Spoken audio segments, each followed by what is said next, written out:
In an age when we are told that modern-day terrorists have hijacked Islam, this is what I call a hijacking of Islam. There's nothing Islamic about ISIS. They're hijacking an entire religion. What we see today, as if I could use President Bush's term, and this is a term we've all used, our religion has been hijacked. And we are not at war with Islam. We are at war with people who have perverted Islam. Events that occurred today in history on a lonely hilltop in Italy force us to confront a more uncomfortable truth. Entire sultanates and caliphates, the most legitimate expressions of Islamic authority, once all acted with the same radicalism, the same theological conviction, and the same blood-soaked methods as today's so-called extremists. Okay, first some background. When he conquered Constantinople in 1453, Ottoman Sultan Muhammad II was only 21 years old, with many decades of conquering still ahead of him. Now, he had heard it prophesied that, quote, we, Muslims, will conquer Constantinople before we conquer Rome. Not content with being the conqueror of New Rome, greedy Muhammad was determined to fulfill the second half of that prophecy by conquering Old Rome as well. So he spent 27 years terrorizing and expanding into the Balkans, until 1480, when his forces crossed into Italy and seized the city of Otranto. The sack was horrific. More than half of the city's 22,000 Christian inhabitants were massacred, and 5,000, the unlucky ones, mostly women and children, were enslaved. Then came the Muslims' magnanimous gesture. Freedom was offered to the remaining male Christian captives, 813 of them. But first, they were ordered to renounce Christ and embrace Islam. The Christians responded in keeping with the exhortation of one of their numbers. My brothers, one of the captives had earlier said, we have fought to save our city. Now it's time to fight to save our souls. Outraged by their defiance, on August 14th, all 813 Christians were ritually decapitated by the Muslims atop a barren hill that would forever after be known as Martyrs' Hill. Their families, the now enslaved women and children, were forced to watch the carnage of their husbands and fathers as a reminder of the price of defiance. As for their archbishop, he was slowly sawn in half to triumphant cries of Allahu Akbar. The bodies and heads of the Christians were left to rot atop the hill for over a year, until the Italians managed to liberate and kick the Muslims out of Otranto. The skulls of some of these martyrs are still displayed in the Cathedral of Otranto, silent witnesses to the horror of that day.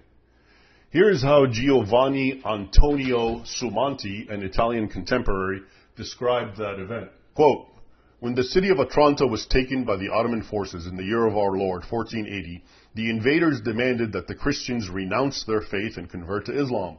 Those steadfast in the Christian confession, numbering over 800, refused this demand.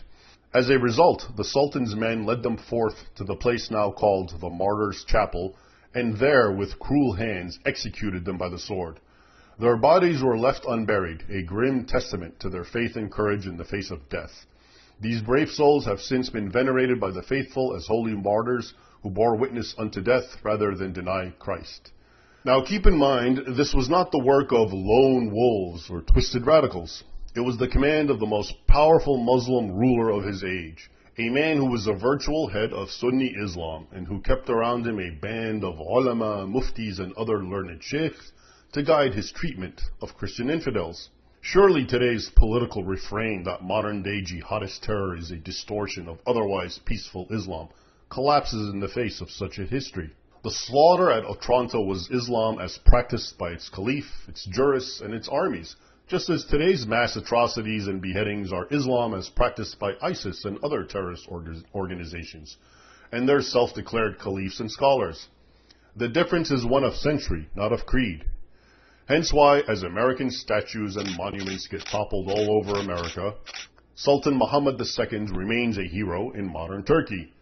President Erdogan's conversion of the Hagia Sophia into a mosque was partly in homage to this man who was responsible for the slaughter and enslavement of possibly millions of Christians over the course of his 30-year reign. Nor, needless to say, was Otranto an isolated atrocity.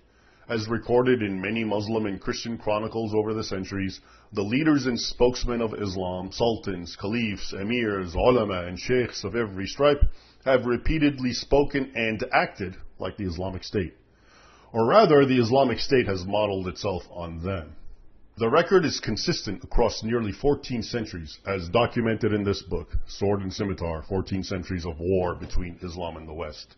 Even more sobering is that, then as now, much of the West preferred to deny rather than confront reality. Pope Sixtus IV, appalled at Western Europe's indifference soon after Otranto, warned in a letter that, quote, "Let them not think that they are protected against invasion, those who are at a distance from the theater of war." He meant about Western Europe. "The Turks have sworn the extinction of Christianity. A truce to sophistries. It is the moment not to talk, but to act and fight." This was an old lament. Decades earlier, before Constantinople's fall, Cardinal Julian had chastised Christendom's indifference in very similar tone. Look all around you and see how the people of Christ are trodden upon and devoured by Turks, Saracens, and Tartars, Muslims all. Why do you not commiserate with the many thousands of your brothers who year after year are reduced to the harsh servitude of the infidel? But what is more pitiful is that many of those who are led into captivity and who are not able to bear such a hard servitude deny the Christian faith and are led to the abhorrent sect of Muhammad, meaning they convert to Islam. How many kingdoms, provinces, cities, towns are daily seized and depopulated? They have now cornered you in a small area in the West.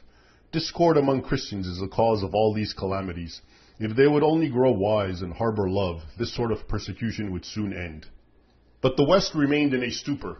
Some 85 years after Otranto, in 1565, as the Ottomans prepared their massive siege of Malta, Pope Pius IV complained that the King of Spain has, quote, "withdrawn into the woods, and France, England, and Scotland are ruled by women and boys." That said, and like now, a few did see the pattern clear enough. Sebastian Brant's Ship of Fools, a poem from 1494, lamented how Christendom had lost the strongholds it once held throughout the Middle East to Islam. He wrote, quote, "Our faith was strong in the Orient, but now we perish, sleeping one and all. The wolf has come into the stall, and steals the holy church's sheep, the while the shepherd lies asleep. 4 sisters of our church you find, Constantinople, Alexandria, Jerusalem, Antioch, but they've been forfeited and sacked, and soon the head, Rome, will be attacked." To learned Europeans, the Ottoman threat was simply the latest wave in a relentless tide. As one clergyman put it, quote, "The Arabs were the first troops of locusts. The Turks, a brood of vipers, are worse than their parent, the Saracens, their mother."